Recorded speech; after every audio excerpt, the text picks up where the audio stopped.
do this recording. Okay. Bonjour. Je m'appelle Sukal. C'est ma présentation.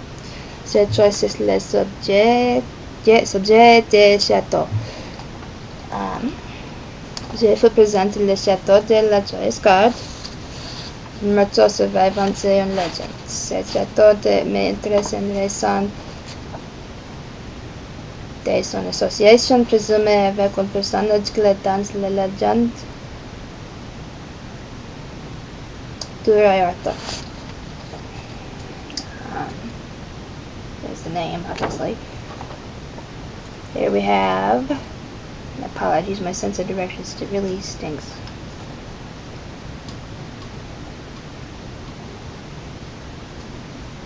We have the, this is what the chateau looked like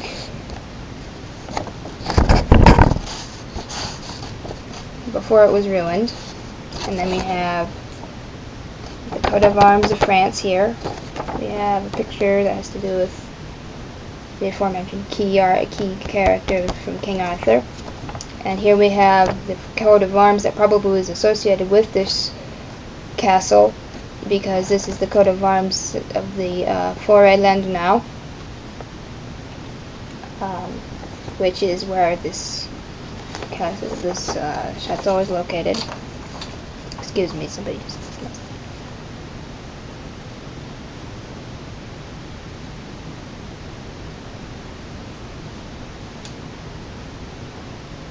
Sorry. And now, oops.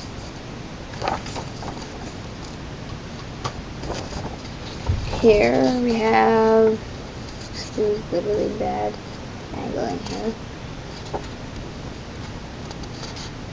We have a quote which actually directly mentions the chateau. It says, "You are arguing quite uselessly," said Mador de la Porte. "If you want to declare war, you will not, pardon me, have to go far, because I have been told that Lancelot is between here and the sea in a castle he once conquered when he was beginning to seek adventures, called the Joyous-Garde." And this is from the death of King Arthur, which is one of many stories and legends and all that. And we have a couple of pictures of Lancelot, and we have the picture of what's left of the front gate of the chateau, or castle, whatever you want to call it. The term castle actually applies to, not castle, chateau applies to a lot of different things, including castles, forts, and even fortified homes. So it's used very loosely. Anyways, the Chateau de la Joyous-Garde, or the Castle of the Joyous-Garde, is located in the Forest Landunau area in Brittany, France. Its history can be traced as far back as the 6th century, and most interesting of all, this castle is allegedly, or was at least, the home of one Sir Galahad, also known as Lancelot du Lac, the very same of Arthurian legend. It is a castle which either he was born in or that he conquered in his adventures somewhere along the line. Which of these is so actually really depends on which account you're looking at. There are dozens of accounts out there, some of which are so out there that you'd be shocked. Anyways.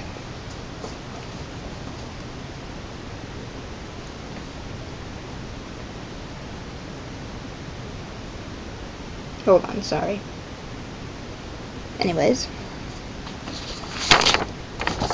Here is a picture of the entrance to an underground portion of the castle. It probably was too dark for them to take any pictures inside this portion. Hardly, it's been a long day. Excuse me. Anyways, this castle lies in ruins now in the Forest Landunau, and only pieces of its former glory are easily seen. Here's a view, of, as I said, of the underground portion of the castle, the entrance to an underground portion of the castle. As you can see, much of the ruins are very overgrown. It has been abandoned for centuries. Its age in particular is of interest when deciding how much truth is in the rumors of its early history. Let's hide in here.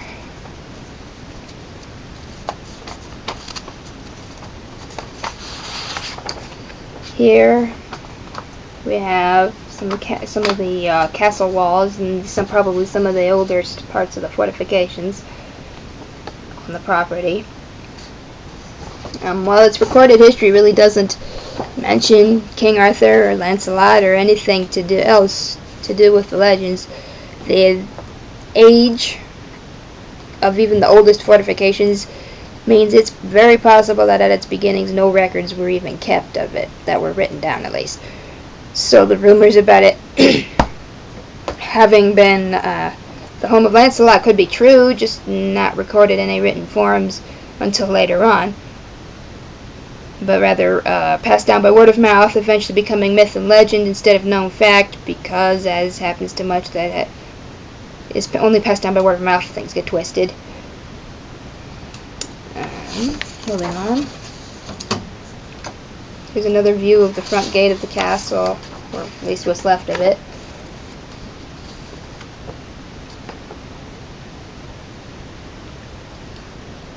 Excuse me, I'm tired. Rumors regarding its Arthurian history have been mentioned as far back as the 1400s and possibly earlier, but as I said, things aren't written down, so who knows. Since the history of the castle allegedly can be traced back to the 6th century, interestingly enough, the 6th century is also generally the time period which the events of the Arthurian legends are considered to have happened. The rumors may in fact be pieces of facts that were just passed down by word of mouth and eventually pieced together to make the stories we know so well now.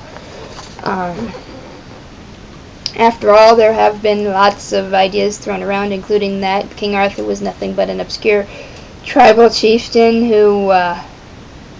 whose notoriety was blown entirely out of proportion over time because things weren't written down and nobody knew for sure. The following stuff is going to be a brief timeline of the events which led from its first recorded histories up until it was left in ruins for the last time. Yeah, then that was a lot of times.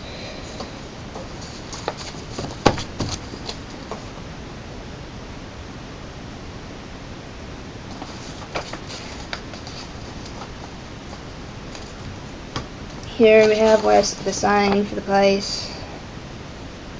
Yes, that is the actual sign. I will now recite a timeline of events over several centuries. This place is very old, obviously. Like most stuff in Europe, it's centuries and centuries and centuries and centuries. And some of its history definitely was left unrecorded, no doubt about that. Its history can be traced as far back as the 6th century after all, so please remember that this is only what has been recorded. Nothing before that is confirmable. And that many properties, including that where the Joyous Guard is located, have probably been occupied since prehistory. So many things in its past probably have either been forgotten or twisted by word of mouth before it was written down, if it was even written down. Onwards. Here we have another view of the front gate from another angle, and it's definitely a little more overgrown in that one. The first written records regarding the chateau or its surrounding area dates back to the year 1180, when Leon County was split up by Henry II. The Castellani, or land owned by the castle, fell into the hands of, forgive me, I really don't know how to say this name, so I'm probably going to butcher it, Herve, the second son of the founder of the younger branch of the Viscounts of Leon.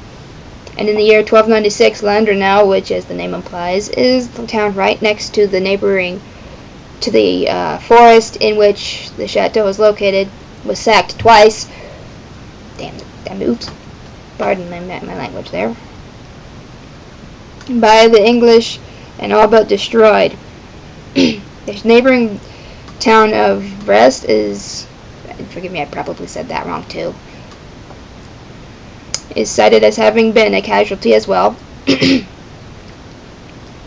However, there are no records of the chateau itself being a casualty this time. And it is assumed that it was probably left unscathed because the forest hid it so well. And the first written records of a chateau in this area can be found dating back to the end of the 13th century, with records of a mansion of Goyle Forest, close to Landernau, owned by Herve V. In the year 1330, a priory was established as a parish of Goyle Forest, and Herve VII also established a foundation in this area 2 years later. Not sure what that means, but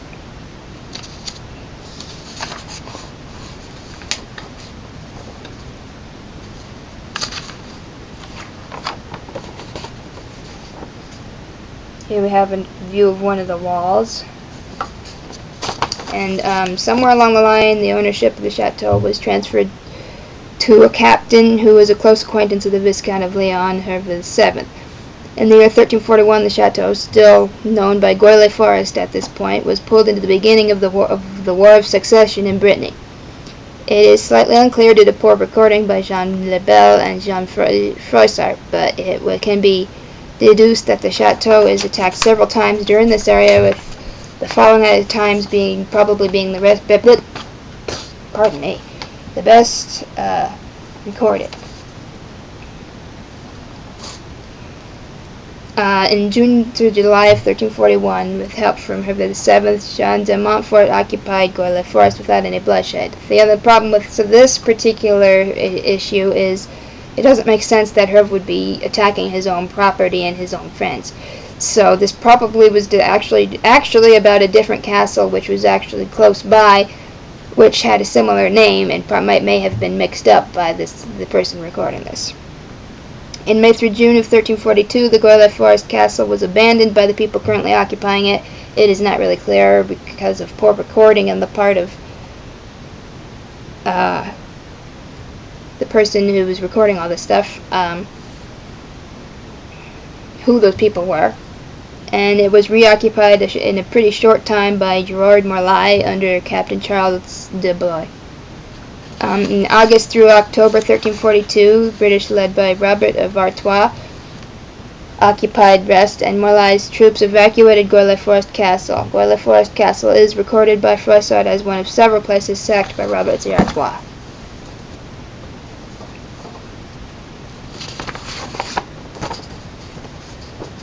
Here we have clear indications of what part of the castle this is. As you can see, there was a distinct arch, forgive me, on the gateway right here. And you can see that arch there. So this is definitely part of what remains, at least, of the front gate of the castle. In the year 1363, Herve VIII of Leon died childless, and consequently the chateau then passed into the hands of John I of Rohan through his marriage to Jean of Leon, who was the sister of Herve VIII. In the year 1373, garrisons were kept in Goyle Forest by Bertrand du Guesclin during the exile of the Duke of Brittany, and in 1375 the Duke of Brittany resumed charge of several places, including Goyle Forest. From 1386 to 1387, during the sieges of Brest, the chateau was occupied by French and British troops. In 1479, the castle was seized again, this time by Francois II, which apparently, and understandably so, pushed the limits of the Duke's loyalty to the king. In 1490, Goyle Forest and several other places were sacked by French troops who were occupying Brest. And in 1549, the chateau was further reduced to ruins on orders by the king, by Viscount Rohan, and by 1571 the ruins had been yet again abandoned. In the year 1578, the ruins were purchased by Troila of Mesquez, who gladly jumped at the title Baron of the Joyous Guard. and gave the ruined chateau the pleasant name of Chateau de la Joyeuse Garde, which is what it's known by today.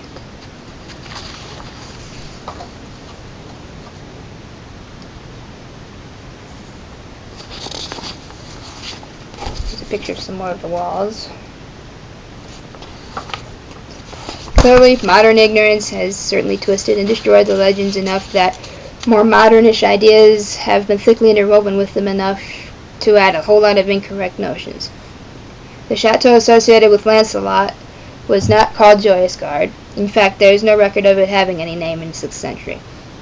Otherwise, the area... However, it is definitely likely that a castle existed at that time in this area. Otherwise, the area would have been really messed up by siege warfare, which was newly introduced at the time. And considering what we now have realized, or at least what has been theorized about King Arthur, there is no reason to deny that Sir Galahad, or Lancelot, in fact did exist as an overly zealous fighter who had his backside handed to him by challenging a tribal chieftain, also known as Arthur, to a fight and befriended him, and then later on upset him some more because he stole his wife. Could be. And nothing says that a castle in which Galahad lived did not exist at this very spot during the 6th century. So the myths behind this place may actually have truth in them. Either way, it is clear that a forest by many names has been here for untold centuries and will continue to be there, but now is a ruin that only brings tourists today. So, anyways, last but not least, here's the gate again and a sign. Le château de la Joyeuse Garde, c'est quoi, whatever. Reste d'une légende, les ruines restantes de ce jour. C'est la mettre fin de ma présentation. Je vous remercie d'attention.